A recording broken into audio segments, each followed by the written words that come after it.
Mes amis, embarquons pour le voyage d'une histoire passionnante où Penguin Macro va purger sa peine derrière les barreaux, mais il n'a qu'une chose en tête, se venger.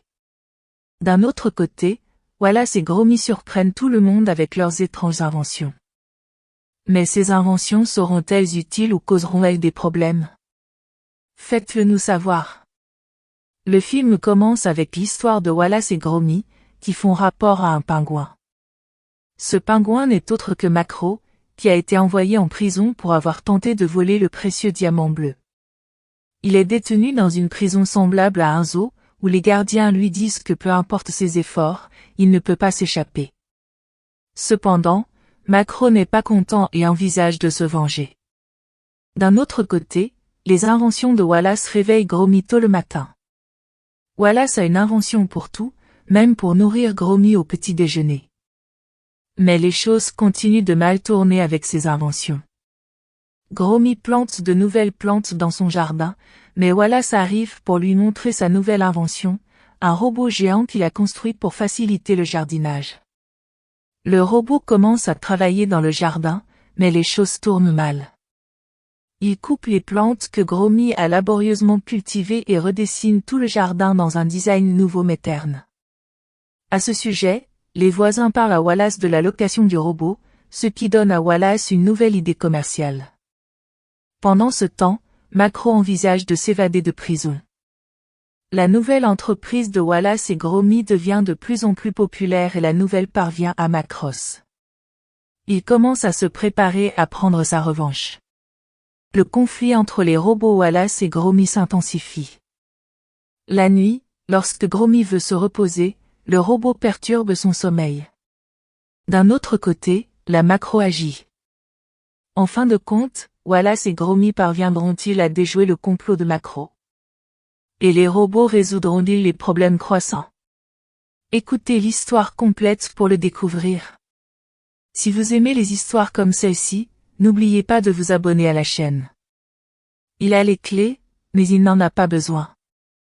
Il se dirige directement vers l'ordinateur connecté à la base de données et commence à chercher des informations.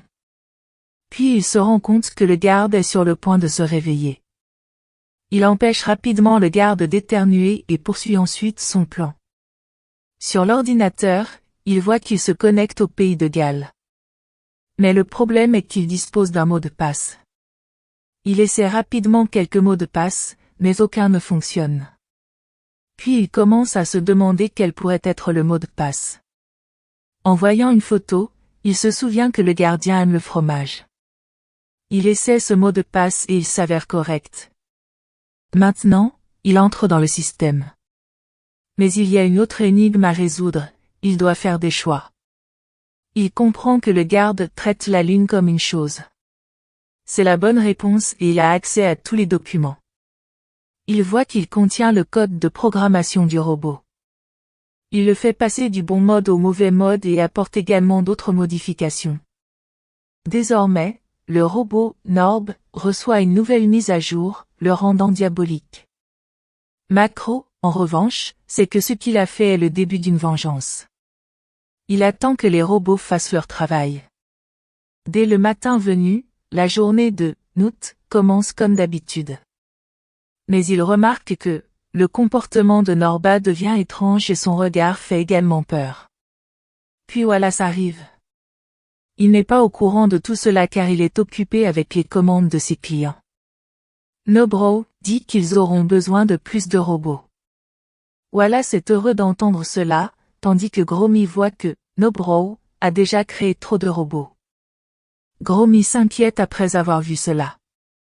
Wallace, satisfait du travail de ses robots, demande « Qu'est-ce qui pourrait mal se passer ?»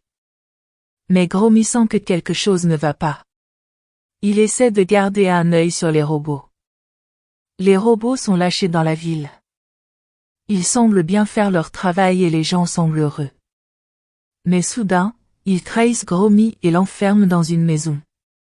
Gromit crie, mais Norb ne fait rien après l'avoir vu. Aujourd'hui, les gens commencent à remarquer que des objets disparaissent de chez eux. Du verre, des outils et d'autres objets sont volés. Tout le monde soupçonne que des robots sont derrière tout cela.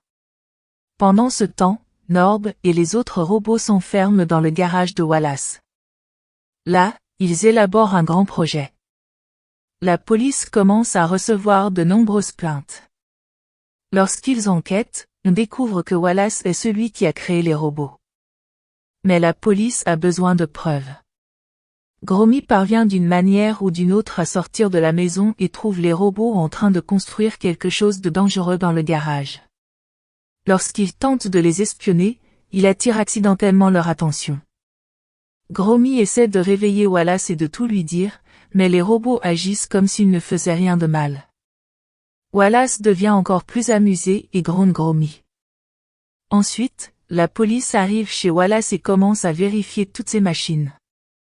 Les robots disparaissent quelque part. Le lendemain, la matinée de Wallace et Gromy semble normale, mais Wallace se rend compte que tous ses gadgets ont disparu. Il se sent perdu sans technologie. Gromy l'aide, mais Wallace se rend compte qu'il ne peut même pas préparer le thé lui-même. Ensuite, plusieurs personnes viennent chez Wallace et se plaignent que ces robots ont volé leurs affaires. Wallace est choqué et dit qu'il n'en a aucune idée. Mais les gens commencent à douter de plus en plus de lui.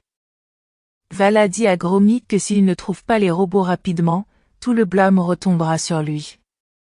Il a dit que s'il y avait des robots, il saurait ce qui se passe réellement. Gromy envisage de prendre rapidement la voiture et de partir, mais découvre que la voiture n'a ni moteur ni pneus, les robots ayant tout pris. Mais Gromy avait une autre idée. Il a sorti sa moto cachée et s'est mis à la recherche des robots. Pendant ce temps, la police enquête sur les inventions de Wallace, mais elle ne trouve aucune preuve prouvant que tout est de la faute de Wallace. Il leur faut désormais retrouver directement les robots afin de pouvoir les examiner. Pendant ce temps, Gromy récupère secrètement du matériel qui l'aidera à localiser les robots. Il suit la position des robots avec son radar et apprend qu'ils se dirigent vers le zoo. Lorsque Gromy arrive au zoo, il apprend que Macro est là. Il voit que Macro contrôle les robots et la première étape de son plan est de s'échapper. Gromy se cache, mais Macro le voit et ordonne à Norbo de s'occuper de Gromy. Gromy tombe d'un arbre et se retrouve dans la cage d'un lion. Grâce à son agilité, il échappe au lion, et entre-temps, lorsque Norbo appuie sur le bouton de réinitialisation, il redevient bon. Après cela, Gromy et Norbo partent ensemble à la recherche des robots restants. Ils voient que les robots se dirigent vers un festival où doit être exposé Blue Diamond.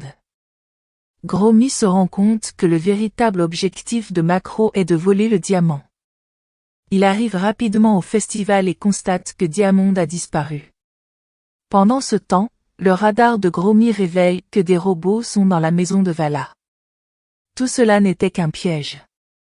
En rentrant chez lui, Gromy découvre que les robots ont capturé Vala. Macro lui-même apparaît et révèle qu'il est venu pour se venger. Il cache le diamant dans un pot qui, une fois brisé, révèle le diamant. Gromy et Vala sont enfermés, mais leur ingéniosité leur permet de s'échapper. Le conflit final se déroule dans un port, où Macro tente de s'échapper. Gromy l'attrape et ramène Diamond. La police arrête Macro et Vala est prouvée innocente. L'histoire se termine sur le message selon lequel la vengeance n'est jamais la bonne voie. La vraie force réside dans la confiance et l'unité. Vala et Gromy nous apprennent que la solution à chaque problème peut être trouvée ensemble. Si vous avez aimé cette vidéo, regardez les autres vidéos de notre chaîne. Passe une bonne journée.